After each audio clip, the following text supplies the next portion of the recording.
이거는 슬랩 빙변인데요. 슬랩은 영어로는 따귀를 때린 슬랩 빙변이거든요. 그런 의미에서 슬랩이라고 할 수도 있지만 어쨌든 그런 의미는 아니에요. 그래서 이거는 위치예요. 이거 위, 여기는 앞, 여기 뒤, 후. 그냥 위쪽이 앞쪽, 뒤쪽. 위치는 다 적어놨어요. 이걸 L은 나브랄, 관절 와순이거든요. 근데 관절 와순이 그냥 여기 있는 빙변, 여기 있는 빙변을 슬랩이라고 하는 거죠. 자, 이 슬랩 빙변인데요. 슬랩 빙변은 타입이 여러 가지가 있다고 이야기했습니다. 어떤 타입이 제일 중요하죠? 타입 2만 제일 중요해요. 타입 2만 외우면 돼요. 1부터 1, 2, 3, 4가 있고 또 5, 6, 7, 8까지 있다 그랬죠. 그 영상, 분류한 영상 여기 이거 눌러보세요. 그러면 제가 간단하게 딱 이야기했어요. 그거 다 보시면 음악 될 거예요.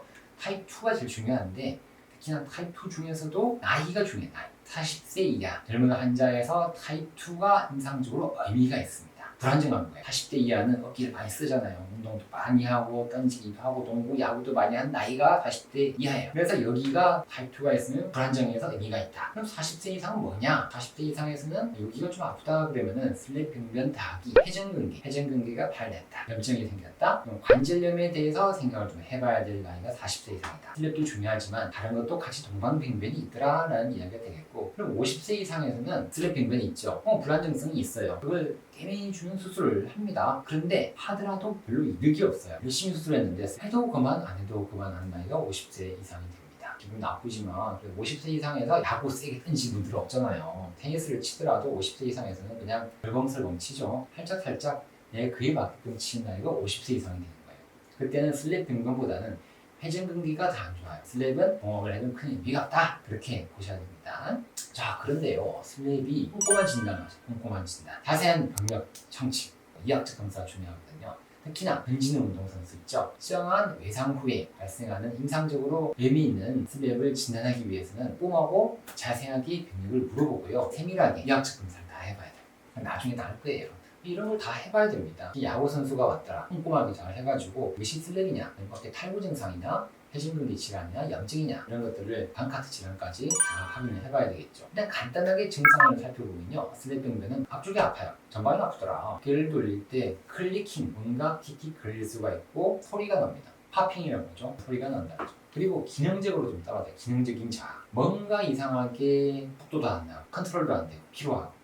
그리고요, 이게 슬랩이 되면 상완, 후굴각이라고, 후굴각, 레트로 버전이라고 하는데 요게 좀 증가돼요. 원래는 좀 어려운 이야기, 후굴각이 증가된다. 야구를 많이 하다 보면 이렇게 던지기보다는 이렇게 던지면 공 안 가죠. 최대한 뒤로 해야 돼요. 최대한 꼬아줘요. 이렇게 하다 보면 어떻게 되냐, 요게 이렇게 돼 있습니다. 후굴이란 게 이게 목에 딱 붙어있는 면이에요. 근데 이게 좁으면 이렇게 돼요. 그러면 뒤로 하면 요거밖에 안 가요. 근데 요게 모양이 들어가는 헤드가 이렇게 되는 게 아니라 이렇게 있으면 정상인데 이렇게 돌아가는 거예요. 더 뒤로 가요. 이렇게 돼 있으면 여기까지 가는데 이렇게 돼 있으면 이렇게 가죠. 근데 이게 이렇게 돼 있으면 더 뒤로 가죠. 그러니까 자꾸 뒤로 가게 스스로 만든 거예요. 더 가서 공을 던지니까 멀리 가있을 거예요. 스스로가 만들어낸 것이 후구로 각이 증가되게 됩니다. 그래서 이 슬랩 빙변이 있으면 이게 야구 선수는 다 증가돼 있어요. 웬만하면 다.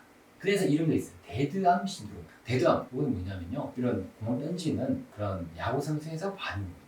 오버헤드 활동에 생기는 통증을 데드암 신드롬이라고 하는데, 이게 생기게 되면요, 속도가 감소하고 근력이 떨어져요. 근력이 감소하고 컨디션이 안 좋아서 제대로 공을 뿌리지도 못하고 쉽게 피로해지고, 병리학적인 병변을 데드암 신드롬이라고 이야기를 합니다. 야구는 마찬가지겠죠. 야구 공 안 나고 속도 안 나고 컨트롤 안 되고 던지면 피곤하고 이상하게 뭔가 다 안 돼요. 아무리 던져도 속도가 안 나는 경우가 있거든요. 열심히 던졌는데 속도 안 나고 더 이상해지고 1년 전보다 더 안 나온다는 거죠. 수영도 마찬가지예요. 분명히 열심히 하고 근력이 더 좋아졌는데 기록이 떨어져. 구간 기록이 좀 힘들어지죠. 그럴 때는 슬랩 빙변을 한번 의심을 봐야 된다. 이런 증상들은요, 모두 급성일 수도 있고 아니면 천천히 나타날 수도 있습니다. 통증도 마찬가지고 소리도 그렇고 여러 가지들이 근력 감소도 그렇고 모두가 갑자기 한 번에 나타날 수 있지만 천천히 다 나타날 수 있다는 거. 진단이 어려워. 증상이들의 가장 어려운 점이 증상이 있는 상부 관절 와순 병변을 무증상의 병변이나 정상적인 해부학적 병변들과 감별하는 것이 상당히 어렵습니다. 이학적 검사와 전상 기전을 다 손상 기준을 슬랩 빙변에 부합을 해야만이 정확히 맞아야만 된다는 거고, 또 엑스레이, MRI 검사 도움이 됩니다. 하지만 이런 것들은 너무 하다 보면 위양성, 사실은 아닌데 실제로 MRI 찍어보니까 양성이 나타날 수 있기 때문에 진단 검사를 할 때 주의를 해야 됩니다. 다 맞아떨어져야 돼요. 증상, 그리고 과거력, 운동하는 종목, 엑스레이, MRI 다 떨어져야만이 슬랩 빙변이 되는데, 떨어진다 하더라도 MRI 상에서 보면 실제로는 슬랩이 아닌데 슬랩처럼 보이는 경우가 있습니다. 그래서 더 어려워요.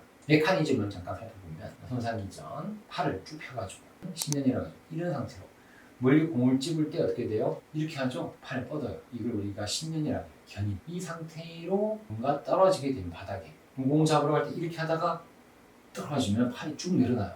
늘어난 상태에서 떨어지게 되면 여기 상부, 상완, 이두건, 관절과 가슴 복합체의 전단력 이렇게 되면서 이렇게 서로 마찰력에 의해서 ปึ๊ 하면서 여기에 슬랩이 생기는 것이 일반적 손상 기전인데요. 그뿐만 아니라 여러 가지가 있는데, 팽팽한 후방 관절 이렇게 돼 있죠. 후방 관절량이 부상방으로 전이시키게 되죠. 그때 관절 가슴에 잔단력이 발생하게 됩니다. 이걸 우리가 이렇게 되면서 이렇게 벗겨지는 거예요. 이렇게 타이트해지니까 이거 벗겨지는 거예요. 필백 이렇게 해주는 거, 이런 거 메커니즘이고요. 또 있어요. 야구 선수 봐요. 머리가 문제. 헤드퍼스 슬라이딩을 쭉 할 때 갑작스럽게 외 이렇게 생기는 외전 이렇게 되면은 또 슬랩 손상이 생기는 거죠.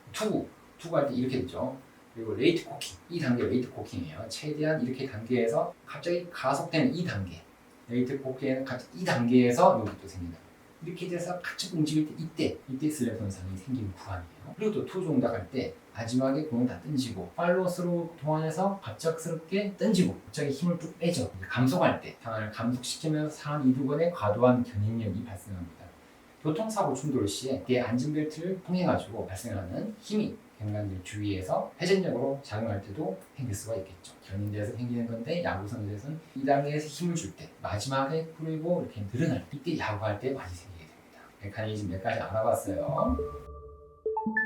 상한 후굴각은요, 영어로는 휴머럴 레트로 버전이라고 합니다. 버전 1, 2, 3, 4 이렇게 버전인데, 레트로가 뒤쪽이에요. 그래서 정상적으로는 딱 이렇게 되죠. 딱 이렇게 IR이 내회전이고요, ER이 외회전이에요. 이게 딱 맞아야 좋은데, 이게 후굴각이 작게 되면은 내회전이 커지게 되고 외회전이 작게 되게 됩니다. 반대로 후굴각이 증가되게 되면은 내회전은 작게 되고 외회전이 커지죠. 야구 선수들은 이렇게 된다는 거예요. 후굴각이 증가돼서 외회전이 증가됩니다. 이렇게 해야 공을 멀리 던지죠. 최대한 뒤로 꽉 어깨를 꺾어줘야만이 공을 멀리 굴릴 수가 있는 것과 동일이죠. 자, 이건 0도고요. 이건 20도. 0도는 이렇게 되고, 이렇게 20도 레트로 버전이 점점 더 커지게 되면서 공을 포킹을 최대한 크게 하고 공을 멀리 보낼 수 있게 됩니다. 데드암, 자부 모델. 자, 근육의 퍼티그, 근육이 피로해요. 피로가 일어나서 그런 병리학적으로 일어나는 병이에요.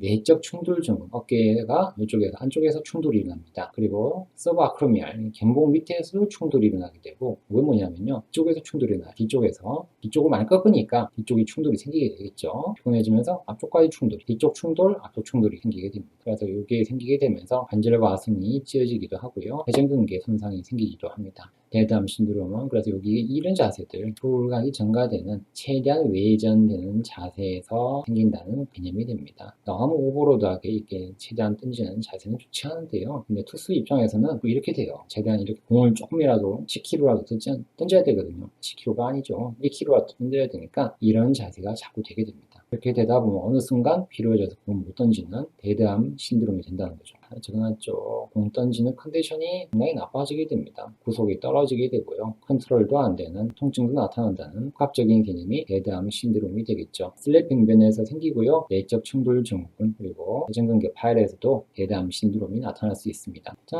슬랩 손상 기전은요, 최대한 어깨를 꺾는다고 했죠. 외회전시키게 되면요, 결국은 이렇게 바이셉스는 우리가 이두각근, 상한 이두근이 더 뒤쪽으로 이동하게 됩니다. 꼬이게 되죠. 필백이 되면서 관절에 와서 느낌 현상이 생기게 됩니다. 그래서 결국 슬랩 빙변이 생기게 됩니다. 필백 메커니즘. 자, 그래서 이게 야구 선수는 또 하다 보니 뒤쪽에 자극이 와서 뒤쪽이 좀 타이트해집니다. 반복적 동작으로 여기가 단단해지는 거죠. 버틀 캡슐 스티프니스가 생기게 됩니다. 필백 또 나오죠. 미리 꼬면서 결국은 이렇게 관절에 왔으니 어떻게 돼요? 뜯겨 나가게 됩니다.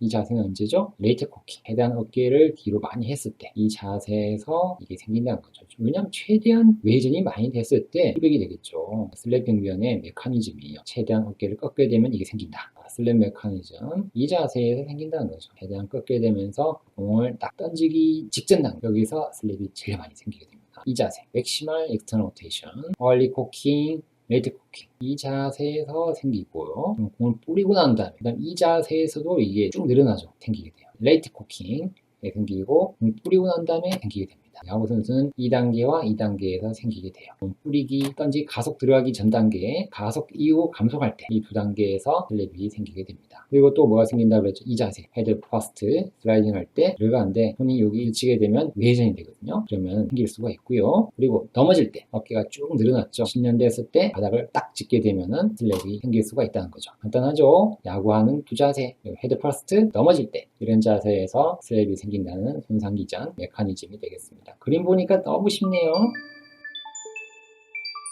자, 그림 보고 나니까 어떠세요? 자, 메커니즘 이해되죠? 슬라이딩 하다가 생기고, 이렇게 하면서 생기고, 던지면서 생기고, 넘어져서 생기고.